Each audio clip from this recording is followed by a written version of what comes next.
I'm going to hand you over to Elaine Harrington from UCC, who is going to chair this session. So thank you, Elaine. Thanks, Evelyn. Welcome everybody to the second session.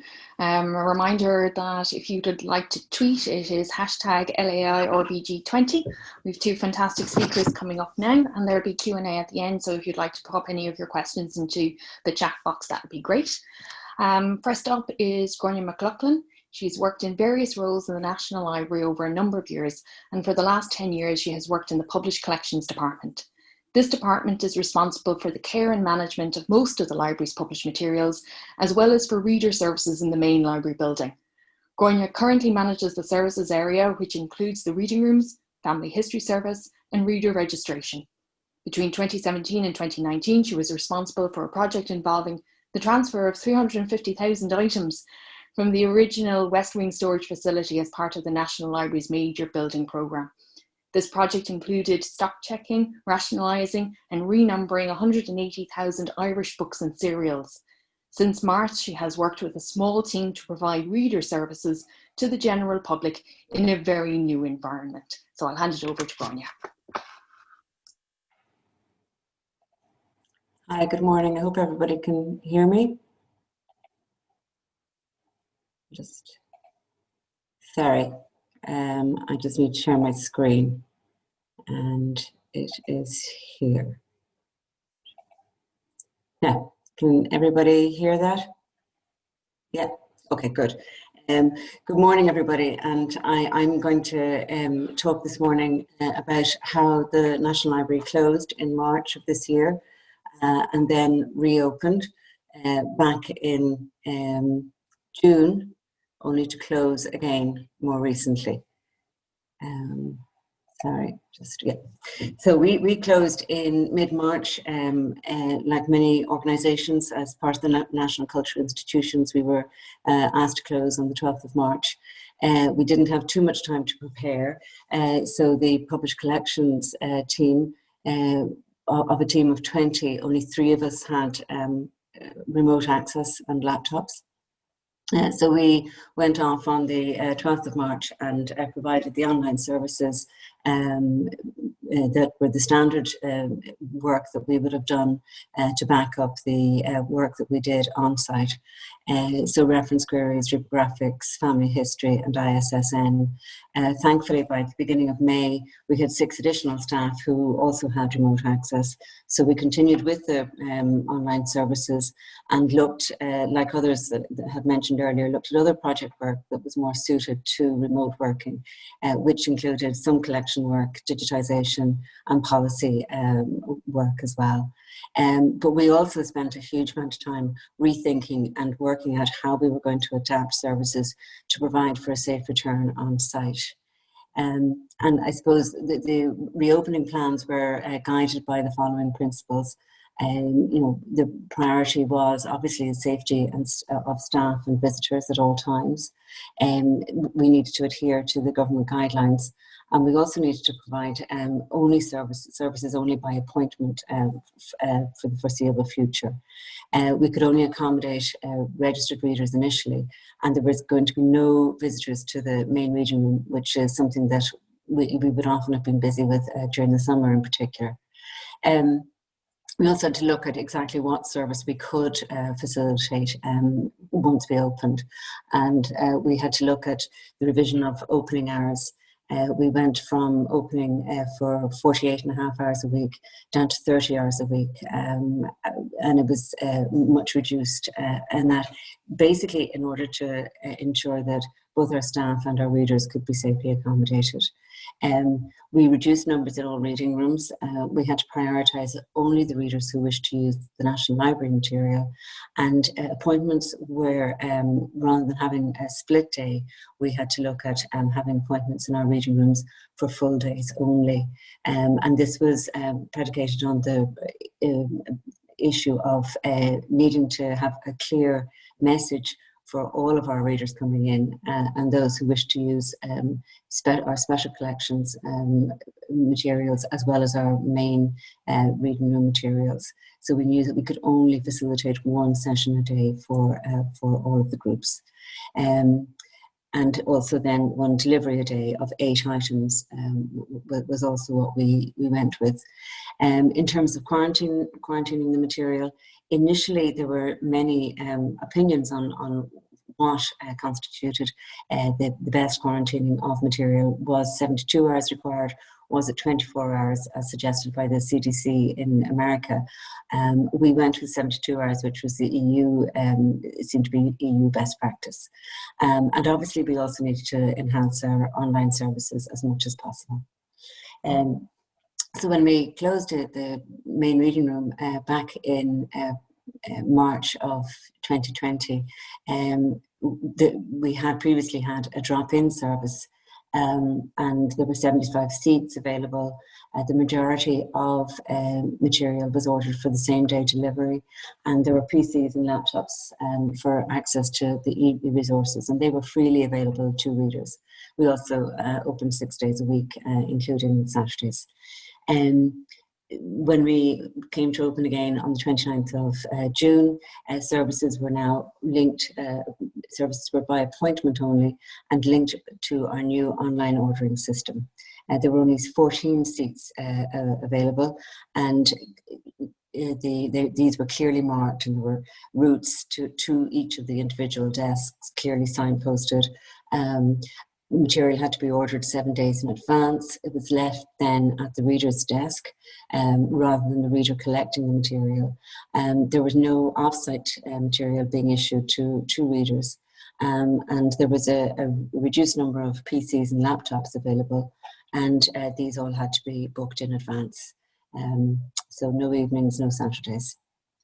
And this is what the reading room, part of the reading room looked like, and you can see that the desks were now renumbered, very spaced out, and it was the new look reading room in the library. The Manuscripts reading room was similarly reduced. It had previously had 24 seats, 24-hour delivery, and this was where all rare books and manuscripts were issued. And now the service was by appointment only, again linked to the online ordering system that we introduced, and there was only 4 spaces available, and again 7 days ordering in advance, and no ancillary services were allowed. So all these changes were very much associated with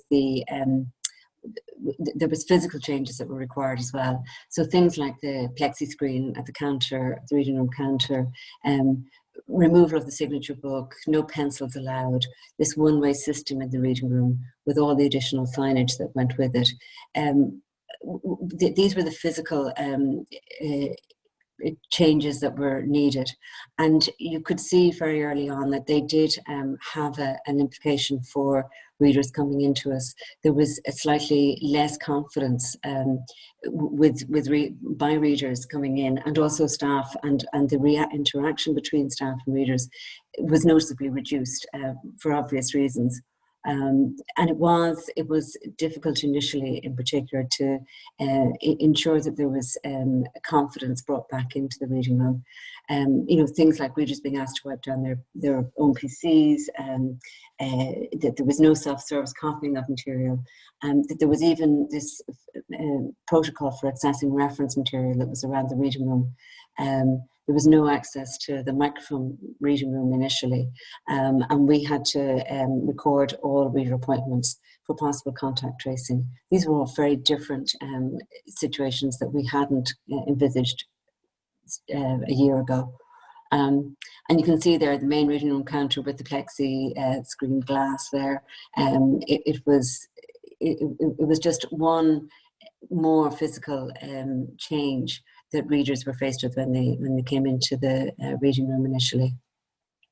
And I suppose the preparation for this new service and these new systems, the retrieval of material in advance, the material needed to be assigned to particular desks and to a particular reader, whereas previously readers had collected the material.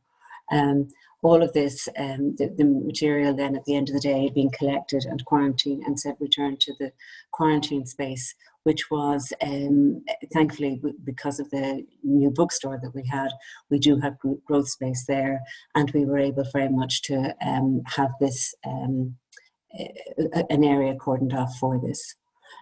There was also a daily list of reader appointments and recording of all reader appointments for possible contact tracing purposes, as I say, had to be done. So we compiled a comprehensive list of FAQs for staff so that they were confident and able to provide consistent feedback to readers following their queries. We also met with staff initially very frequently, providing a lot of support for them in this very new environment. Because we knew that staff needed to be confident that the service was working, and we kept very detailed stats at all times. In terms of the family history room, we did have spaces available. It was reduced from 10 to 3. Again, it was booking in advance, and we could only facilitate registered readers. There were no in-person consultations. And then the change in the microfilm reading room from the 20th of July, we went from 20 spaces to 4 spaces, again by appointment only, in a similar fashion to the main reading room, and registered readers only. There was no self-service access to newspapers, which was very different to how it had been before. And we also knew that in terms of assisting readers with loading of reels, what we did there was we had a demo model, and we could use this demonstration model to show readers how to do the loading of reels, and that worked fairly well. But the thing that readers found most difficult was not having access to other reading rooms, because it was only by appointment. So if an appointment was made for the micro reading room, it was made only for that room. In terms of the positives that have come out of this, the reader registration model that we had previously been on-site only. Readers had to come in and register there and then. So we were able to introduce online applications for reader registration, and provided provisional tickets, a ticket for them to order material. And the appointment then was scheduled, and we finished the procedure and they collected their tickets and went on to the reading rooms. This was all arranged by email. It was quite clunky, and we did find that there were a lot of no-shows and cancellations. So we did revise that in August and September. So I think that at this time there was a huge need to have and value in collecting and counting. We seem to be counting everything during this summer, but the number of readers, the items, the length of stay for readers, and the number of no-shows and cancellation were all captured, and they were reported on a weekly basis. The library also issued a public survey at this time, early in August, with a view to gathering data on how the existing services were being used, and how happy or otherwise people were with them, and also to establish the next priorities. Now, obviously, this happened in early August when things were looking good, so we had looked then at we were already sure, though, that we would keep the hours as they were, but we were going to prioritise the off-site storage deliveries, and obviously look at reviewing the ticket service. The registration service, as I say, we were reviewing that with a view to changing it in late September due to the high number of cancellations. So what we were going to introduce was a kind of a version of click and collect rather than an appointment-based system. So the move then towards the remote access for e-resources. This is one of the things that we are certainly still looking at doing in consultation with our IT colleagues and suppliers, because we do know, as others have said, the long-term value of the need for digitisation and remote access. And then our offsite deliveries. We do have a huge number of items now offsite, and while we weren't able to deliver those during the summer, we had looked at introducing those in early October. And we're now looking at how to do that with third-party storage companies to ensure safe protocols are kept, while obviously also promoting the digital surrogates. So really, in terms of living with COVID-19, I suppose the lessons that we've learned over the last few months is the need to be both consistent and adaptable and agile. And two examples that spring to my mind with this were was the face coverings, first of all, where they were introduced on the 10th of August. We had no warning until that morning that they were to be applied in libraries as well as other places. So by the end of the first day, in fact, we had a supply of masks that were available for readers. We had explained the new requirements to our staff and produced new signage. And we needed to make sure again that staff were confident enough to give the message to readers. And we also had a plan in place for non-compliance that very thankfully hasn't needed to be used. And then the other another example of how we have to be agile is the closure that we had to the public since the 18th of September. And while we knew that this was going to affect readers and we were planning for it, we weren't able to contact any readers until the actual announcement was made on the Friday evening. So the messages to readers had to be changed, and the website also had to be changed, and we need to suspend online ordering and provide online services back again for readers. So in summary, what I would say that we have learned over the last while in terms of living and going forward living with the COVID-19 is the need to be careful with our staff, understand the strain on staff, be consistent in our messaging to staff, but also understand that remote working isn't always possible. Some staff are required to be on site, and we need to acknowledge that there is a need for productivity and accountability, but possibly in a new way. And of course, effective and honest communication is always necessary. And in terms of planning services, it's just the constant need to plan for different scenarios. The planning may need to change on a weekly or even daily basis. So we do need lots of resilience. We need good humour, and a dollop of chocolate every now and again always helps. But I would say that over the last while, I've noticed in particular that the public have been so understanding and appreciative of what we are doing in libraries, in the National Library in particular, but in libraries in general. And I think that's very good for staff morale, and we just have to keep on with it. So thanks very much for that.